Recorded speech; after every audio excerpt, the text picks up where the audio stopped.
What's your Tyler's back with another wrestling dumpster fires video. You'll get one next month, and I'll tell you what the next one is because I know I watched Brian Zane's video on this one also. Like this one I'm talking about right now. I know what you're talking about, but regardless, the Dungeon of Doom.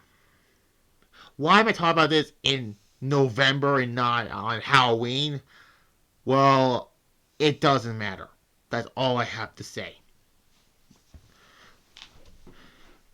How did this whole group? It started around Hogan came to WCW, where he it was one of the big shocking like wrestling moments where he about that. And Kevin Sullivan, I know he's no longer with us, but I guess is again the guy's not a good wrestler. But we'll talk about that. He came back around this time, and and around this time there was the whole Dungeon Dude thing started before it started. We're gonna start in '94, where, like I said before, Hogan came to WCW, and him coming to WCW was a big turning point for World Championship Wrestling because we didn't get Nitro for this. So there's one positive about the whole thing, but it's not going to be. Then Kevin Sullivan group started with the three Faces of Fear, which there was this masked attacker attacking Hogan at the Clash of Champions in August, and he unveiled himself at Halloween Havoc to be Ed Leslie, aka Bruce Beefcake, aka the Disciple, aka the Boo. We'll get to that in a moment. Yeah, he was the masked attacker, and this led to them facing off at Starrcade. Which, I'm going to say right now, thank God I'm not going to talk about Starrcade 94 because of that match. At some point I have to, though, but I know James from Real Pro Wrestling is going to talk about that on his channel, but I don't want to talk about Starrcade 94 because I heard some really shitty things about it, but what I know, I'm going to talk about Starrcade 99 next month. Whatever.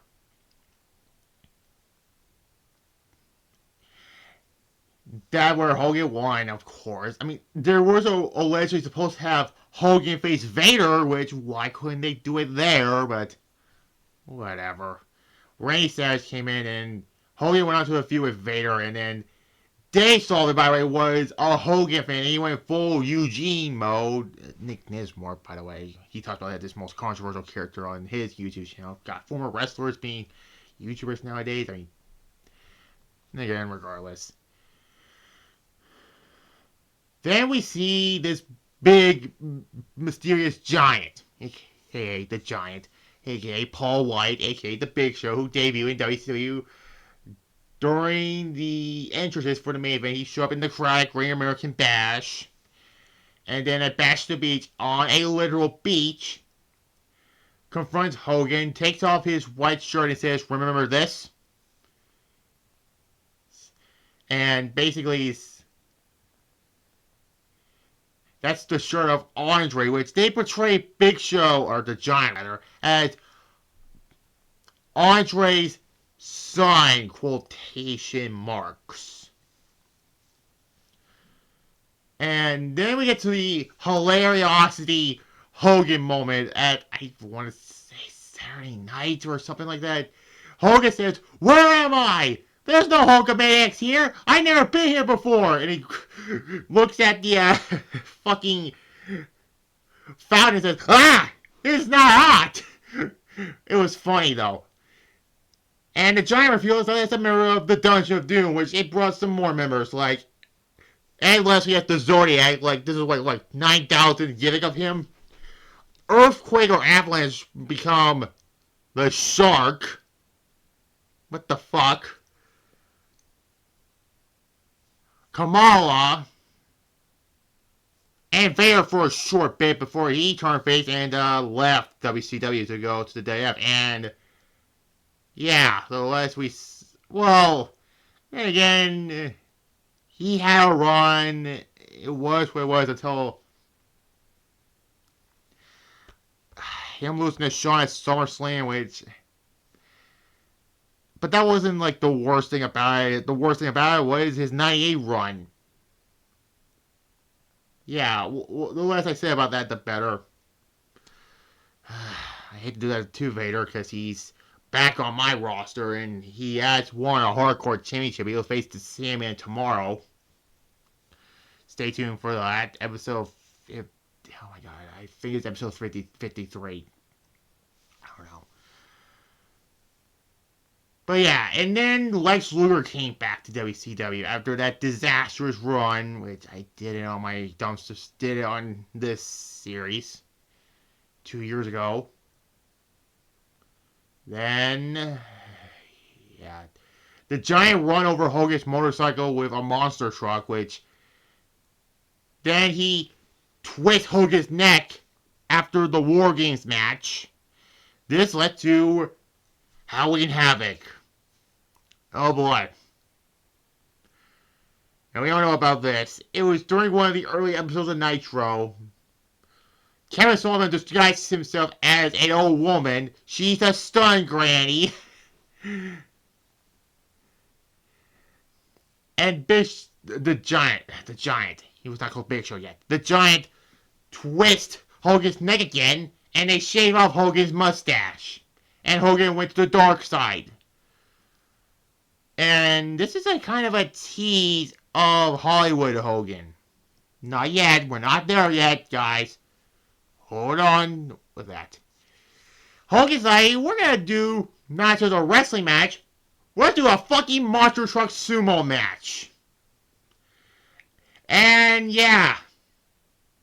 The letters I say about this, they were on the roof of Cobo Hall and they were pushing and pushing and pushing and pushing and pushing the trucks back and forth. I don't know what I'm saying. I'm not Brian saying I don't have a fucking guitar. Hogan won that, and they fought on top of the edge of the roof of Cobo Hall. Hogan swept Giant's arms off him. He started doing a low punching, and the Giant fell off the roof of Cobo Hall, and we thought he was dead, but he came back without a scratch on him. It's kind of similar at Survivor Series 5 years later when Stone Cold dumped a car with Triple H in it. Quotation marks, because I didn't know there was nobody in that car because it was a pre-tape. They had to do that, which there's that. Or go back to my Raw review also about that. With fucking Rhea Ripley coming back with a fucking face protector and put her in the fucking War Games, but that's worse than Giant falling off the roof of Cobo Hall, in my opinion. And also, the Yeti, as Tony Schiavone says. It's supposed to be a fur creature, but it's saying it's a fucking mummy.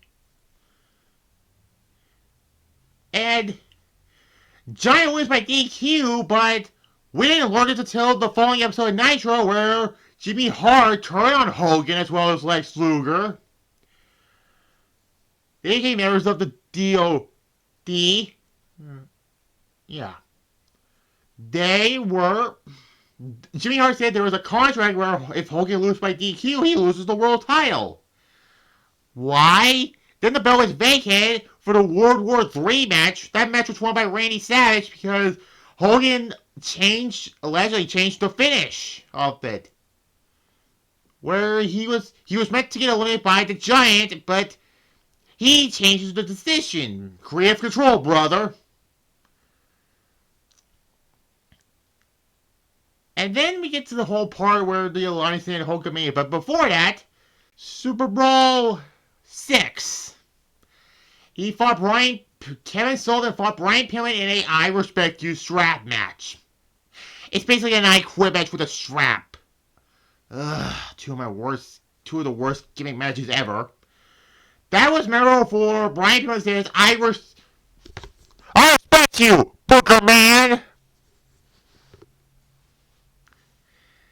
I don't get that. That was kind of funny though, but still.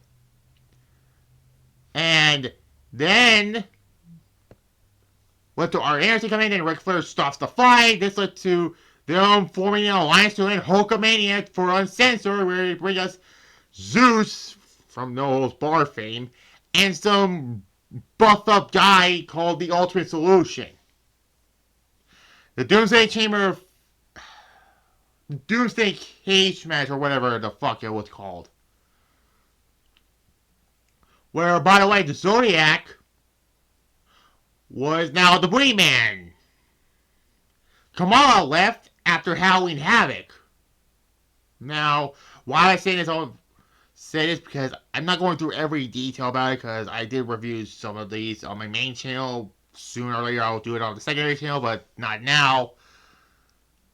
Yeah, Kamala left because he refused to lose to Randy Savage. Which, really? You don't want a job to the second biggest name in wrestling at this point, but whatever. Mega Powers won. And yeah, Hogan left after... Hogan disappeared afterwards. Dungeon Doom brought some new members like Max Muscle, who... Big Bubba, who is the big boss man, which we don't know who he is. Braun the Leprechaun, who is Sergeant Buddy Lee Parker. The guy who you saw on WCW Mayhem and Backstage Assault, the game WCW Mayhem. Yeah, you can't see it right now. There, the logo. And the Giant, which was... Now, everyone got this whole thing confused. Giant was the world champion around this time. This was before Giant joined the NWO, so there's that. It's supposed to be a Dungeon of Doom 4 Horseman Turf War. It's going to turn into a Kevin Sullivan Benoit feud, which, yeah, the whole real thing, which we're not going to talk about it here. Also brought in Conan and Jacqueline, future WWF Women's Champion, by the way. And the DLD, shockingly, is over by Bash at the Beach. Oh, speaking of Bash at the Beach, 1996, Hulk Hogan turned heel. Kevin Nash, Scott Hall, and Hogan formed the NWO. At least that's another positive light. The end of Hulkamania for 3 years, that is. But back to this. The final, act of the fucking Dungeon of Doom, which was Bash at the Beach 1997. Benoit defeat Kevin Sullivan in a retirement match. Because Kevin Sullivan will be back by Starrcade 99. More on that when I talk about Starrcade 1999. And that was the end of the Dungeon of Doom, which... Well, it did... It's one job ending Hulkamania, but... And Paul White became a big star after this. So... There's that. I mean, Giant at least was, one of the only good things out of this whole Dungeon of Doom thing. So, respect for Paul White. My generation's Andre the Giant. Still, I know. I don't want to put Big Show on here twice in a row, but I did. Sorry, Paul White. Nothing against you, but shitty storylines or shitty title reigns have to be happening on here, but that's not the only faction I'm talking about for the Dumpsterfires for now. The next one, the Nexus. Both original and new Nexus led by Punk. Oh, CM Punk's back on here, but this is a year after the whole shenanigans with AEW, blah, blah, blah, but not now. Tomorrow will be episode 53 of Showdown, the last Showdown before Insurgents. And then Thursday on my Saturday channel, subscribe, click the notification bell on that one so you'll see not only this week's review of Survivor Series 2004, but the next one at that 2006. So, two from the Ruthless Aggression era. Okay. Like this video, comment below, subscribe to this channel here, click the notification bell also, so you'll see other videos like this. Goodbye.